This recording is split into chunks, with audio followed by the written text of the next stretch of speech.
ఎవరైనా నిమజ్జనం గురించి గణేష్ మహారాజ్ని తీసుకొని వెళ్తే ఎవరైనా ఆ వెహికల్ పైన లారీ కావచ్చు, టెస్టర్ కావచ్చు, దేనిపైన కూడా డ్రింక్ చేస్తే వాళ్ళపైన యాక్షన్ తీసుకోవాలి అని నేను కమిషనర్ గారికి రైటింగ్లో నేను అప్పుడు కూడా ఇచ్చినాను.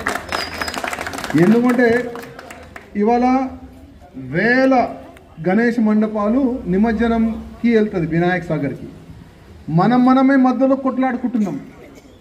మన గణేష్ భక్తులు ఇంకో గణేష్ భక్తుల పైన దాడి.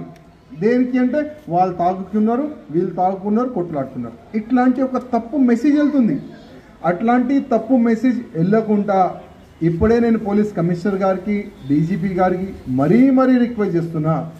ఇట్లాంటి ఎవరైనా నిమజ్జనం గురించి లారీ కానీ టస్టర్ కానీ దానిపైన ఎవరైనా తాగకుండా కనబడితే ఫస్ట్ ఆ మండపం ఎక్కడి నుంచి వచ్చింది, ఏ బస్తీ, ఏ ఊరు, ఏ కాలనీ, దానికి మీరు ఐడెంటిఫై చేసిన తర్వాత మళ్ళొక్క సంవత్సరం అట్లాంటి గణేష్ పెట్టకుండా ఇంకా వాళ్ళు మళ్ళా గణేష్ మహారాజ్ని పెడితే వాళ్ళపైన యాక్షన్ అట్లాంటి కొన్ని చర్యలు తీసుకుంటే చాలా బాగుంటాయి. ఎందుకంటే ఇవాళ మనం కొట్లాడుకుంటున్నాం, కానీ ఆ ఓల్డ్ సిటీ వాళ్ళకి అవకాశం దొరుకుతుంది.